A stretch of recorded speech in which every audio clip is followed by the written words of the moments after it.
semuanya, selamat datang kembali di Kembang Sarjana Film, tempat di mana logika sering libur dan film-film absurd menjadi bahan penelitian serius.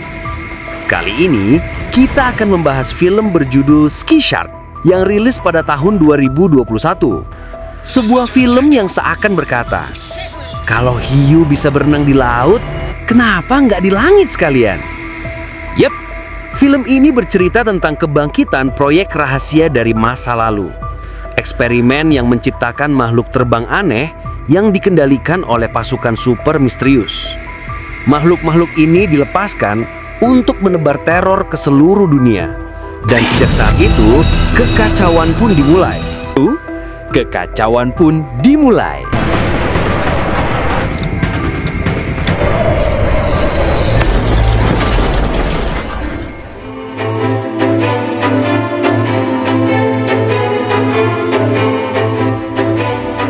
Kisah dimulai dengan sebuah pesawat kelas eksekutif yang sedang terbang dari Greenland menuju Islandia.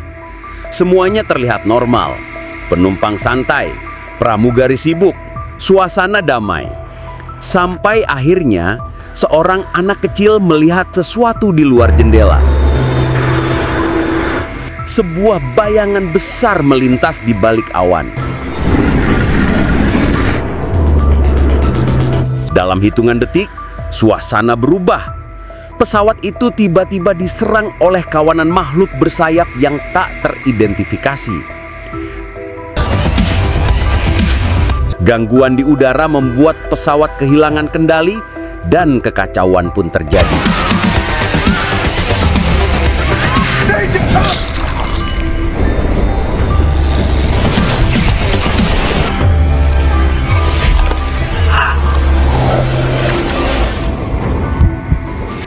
Setelah melakukan penyerangan di pesawat, akhirnya pesawat pun jatuh tak terkendali.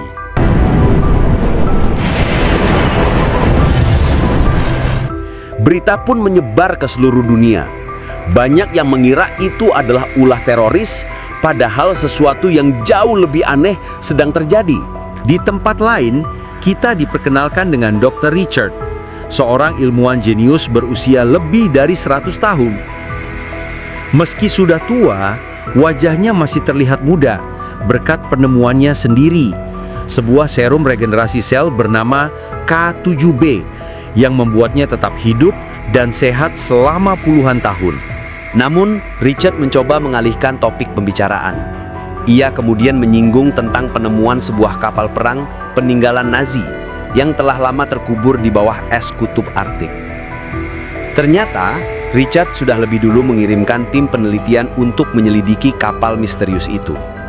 Tim tersebut dipimpin oleh Diabla yang merupakan adik dari Angelique Quebec, dibantu oleh seorang pengemudi bernama Weber. Beberapa waktu kemudian, Diabla hubungi rekannya yang sudah lebih dulu tiba di lokasi melalui sambungan video. Awalnya komunikasi berjalan lancar, sampai akhirnya sesuatu yang aneh mulai terjadi di sekitar kapal itu. Kejadian itu pun disaksikan langsung oleh Diabla melalui video call. Ia pun segera memberanikan diri masuk ke dalam kapal itu, berharap bisa menemukan rekannya yang sebelumnya hilang tanpa kabar. Di sana, ia menemukan deretan bangkai pesawat tua yang tampak telah berusia ratusan tahun. Namun sayangnya, nasib rekannya berakhir tragis. Tubuhnya ditemukan tak bernyawa, menjadi korban dari para zombie Nazi yang mengerikan.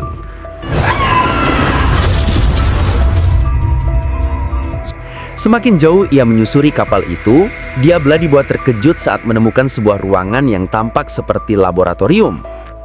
Di dalamnya, terlihat banyak jasad tentara Nazi tergantung seolah dijadikan bahan percobaan. Dengan tangan gemetar, ia merekam semua itu untuk dikirim kepada Richard.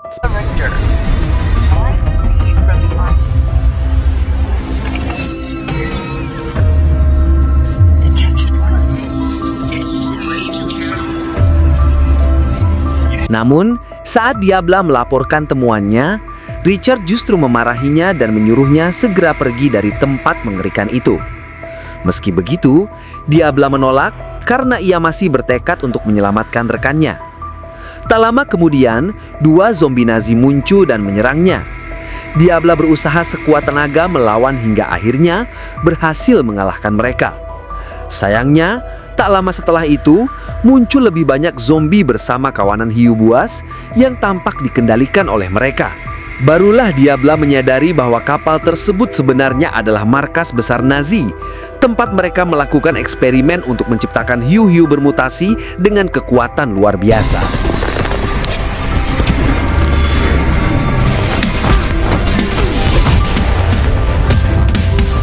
Dalam kepanikan, Diabla sempat tertangkap dan disuntik serum di dadanya. Namun, ia masih sanggup bertahan hingga akhirnya melompat keluar dari kapal dan bergelantungan di tebing es. Setelah insiden itu, Komandan Zombie Nazi memerintahkan pasukannya untuk mengaktifkan proyek rahasia yang membuat markas besar mereka tersembunyi jauh di dalam perut bumi. Serum biru milik Richard dicampurkan ke berbagai bahan makanan dan mampu memperbaiki sel yang rusak, serta menyesuaikan diri dengan DNA setiap manusia. Sejak itu, rakyat hidup makmur tanpa kelaparan, bahkan penyakit mulai jarang muncul. Sementara itu, Diabla tersadar di laboratorium milik Richard. Sang ilmuwan menjelaskan bahwa ia telah mengirim tim untuk menyelamatkannya. Saat itulah terungkap bahwa Richard ternyata adalah ayah dari Diabla dan Angel. Meski tubuh Diabla telah pulih, perlahan ia mulai merasakan keanehan. Kilasan peristiwa saat dirinya disuntik terus muncul di benaknya dan menghantui pikirannya tanpa henti. Malam itu, saat sedang makan bersama, Diabla memberanikan diri bertanya, mengapa serum yang sama juga ditemukan di markas para zombie Nazi.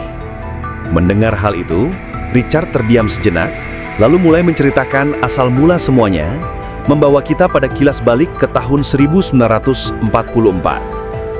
Pada masa itu, pasukan Nazi tengah berambisi menciptakan senjata superior untuk memperluas kekuasaan mereka.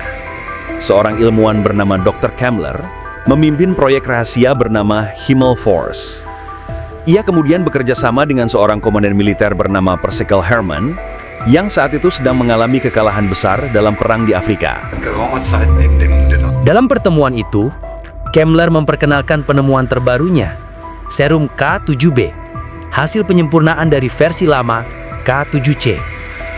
Serum ini memiliki kemampuan luar biasa untuk meregenerasi sel yang rusak, membuat penggunanya tetap awet hidup dan memiliki kekuatan fisik jauh di atas manusia biasa.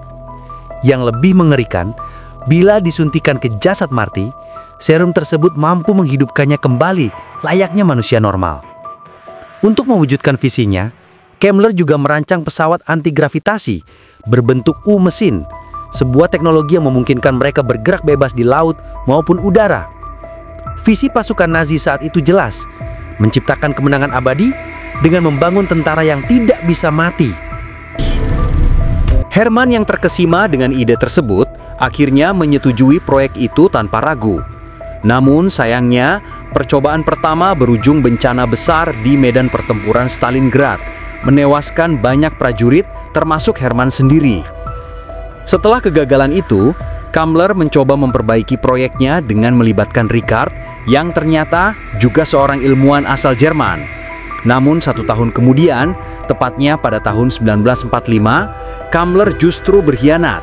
Ia berniat menjual serum tersebut ke negara lain demi menyelamatkan diri ketika kekaisaran Jerman mulai runtuh. Richard yang marah besar berusaha menghentikannya, tetapi justru ditembak oleh Kammler. Beruntung, Richard masih membawa serum cadangan yang kemudian menyelamatkan nyawanya dari ambang kematian.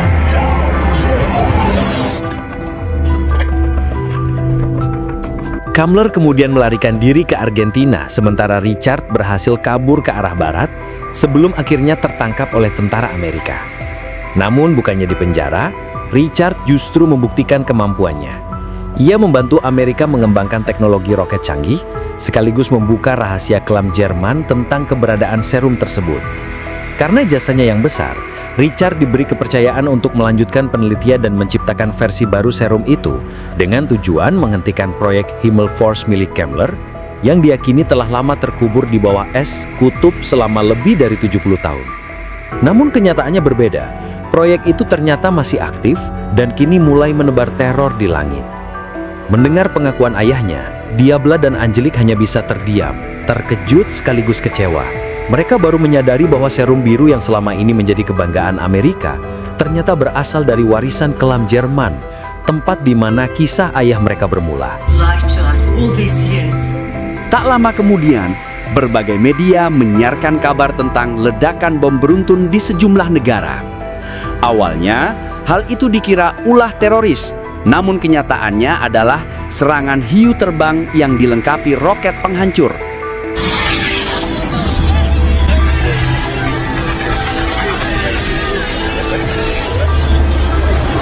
Menyadari ancaman tersebut, Richard segera mengaktifkan satelit militer untuk memerintahkan pasukan Amerika melakukan serangan balasan.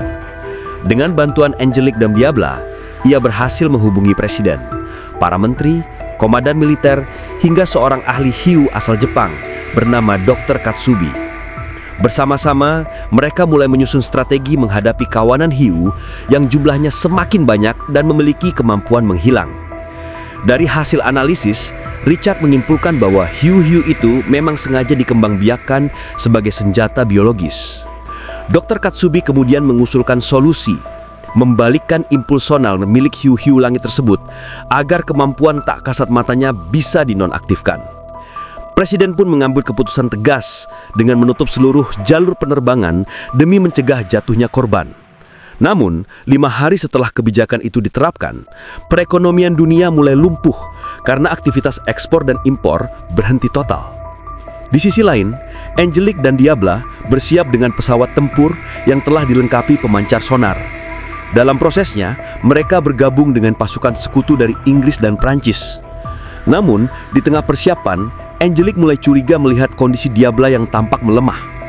Diabla berusaha menenangkan dan mengatakan bahwa itu hanya demam biasa, meski sebenarnya tubuhnya mulai menunjukkan tanda-tanda aneh.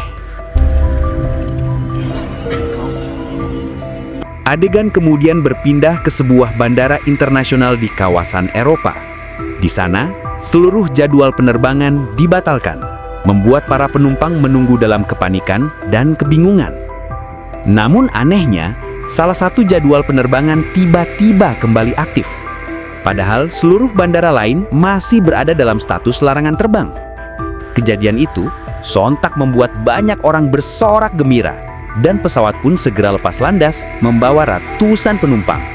Sayangnya, tak lama setelah mengudara, kawanan hiu langit mendeteksi pergerakan pesawat tersebut dan langsung melancarkan serangan mematikan dari balik awan.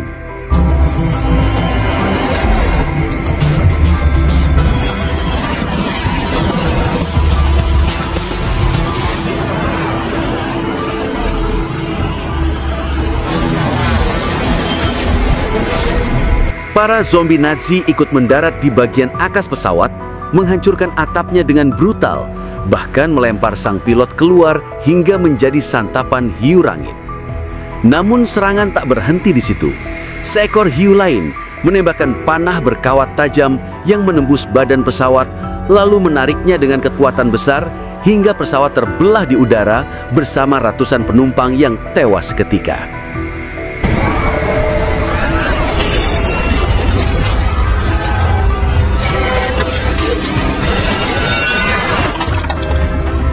Bersamaan dengan kejadian itu, pesawat tempur yang dikendarai Diabla akhirnya tiba di lokasi. Tanpa membuang waktu, mereka segera mengaktifkan alat kecut elektromagnetik untuk melumpuhkan kawanan hiu yang menyerang. Sayangnya, serangan itu hanya membuat para hiu pingsan sementara. Serum yang disuntikan sebelumnya justru membuat mereka mampu pulih dan bangkit kembali dengan kekuatan yang lebih besar.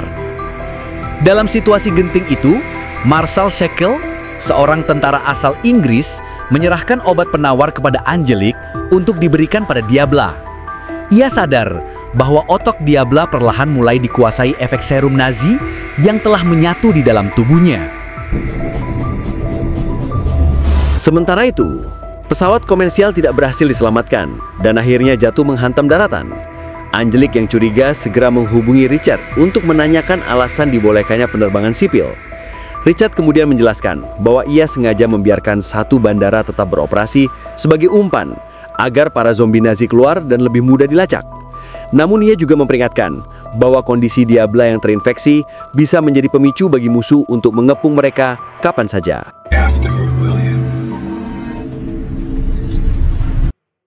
Sementara itu, sebuah kapal yang membawa kawanan hiu raksasa dan zombie Nazi bersenjata lengkap terlihat bergerak menuju Amerika. Pemerintah segera menghubungi Richard untuk menanyakan alasan serangan ini. Saat itulah, Richard mengungkap fakta mengejutkan. Serum yang telah ia sebarkan ke seluruh rakyat Amerika justru memancing perhatian para zombie Nazi. Mereka mengira pengguna serum adalah bagian dari spesies mereka. Namun Richard sengaja mencampur obat penawar dalam serum agar rakyat tidak ikut bermutasi menjadi zombie. Sayangnya, kabar baru yang diterima Richard membuat situasi semakin genting. Kawanan hiu dan zombie itu ternyata semakin kuat. Richard pun terpaksa mengerahkan pasukan rahasianya yang selama ini ia sembunyikan di Vietnam. Proyek ini dikenal sebagai Mayat Hidup, eksperimen yang dimulai pada tahun 1946 setelah Amerika mengalami kekalahan di Korea dan Vietnam. Saat itu, Richard mengembangkan serum khusus untuk menghidupkan mayat, dan pada tahun 1968, rencananya matang sehingga ia kembali membantai musuh di hutan Vietnam demi membalas kekalahan Amerika. Dengan suplai penuh dari militer, Richard memindahkan laboratoriumnya ke hutan Vietnam. Di sana, ia menanam neuron ke otak tentara mati yang sudah mati. Bila berhasil dihidupkan, otak mereka akan terhubung langsung dengannya sehingga bisa dikendalikan. Sayangnya, uji coba pertama gagal total karena sinyal penghubung antara Richard dan para tentara mati selalu terputus.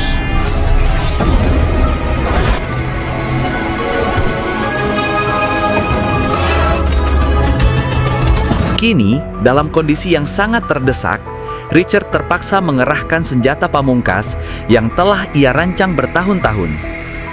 Ia memunculkan seekor hiu megalodon bersenjata lengkap yang seluruh kendali dan strateginya ia atur sendiri.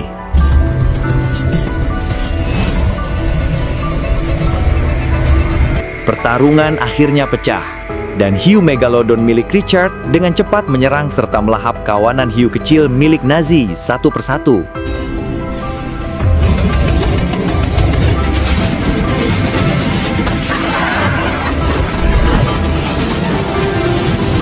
Sementara itu, di dalam pesawat, Diabla yang kini sepenuhnya terinfeksi mulai menyatu secara mental dengan para zombie Nazi. Di dalam kabin, para zombie berusaha merebut tubuhnya, memicu pertarungan sengit. Tragisnya, Diabla yang telah sepenuhnya berubah menjadi zombie justru menyerang dan membunuh timnya sendiri.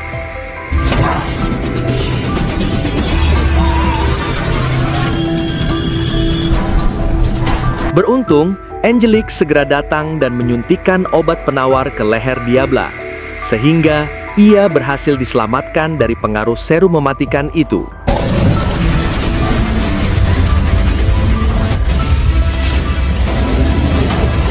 Sementara itu, pertempuran hiu di luar terus berlangsung sengit. Keesokan harinya, hiu megalodon milik Richard berhasil menumpas seluruh kawanan hiu Nazi yang tersisa.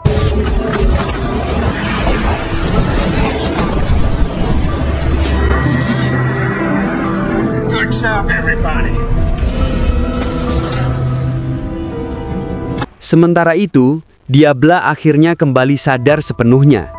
Semua orang pun merasa lega dan bersyukur atas kemenangan besar ini. Di momen itu, Richard memutuskan untuk pensiun dan bersumpah tidak akan lagi menggunakan serum buatannya untuk memperpanjang umur. Namun, cerita berakhir dengan adegan mengejutkan. Di markas Arktik, ribuan zombie Nazi tiba-tiba bangkit, bersiap untuk menyerang dan menaklukkan dunia. Terungkap bahwa semua itu dikendalikan oleh ras keempat yang menggunakan alat pengendali identik dengan milik Richard, meninggalkan pertanyaan besar tentang apa yang akan terjadi selanjutnya.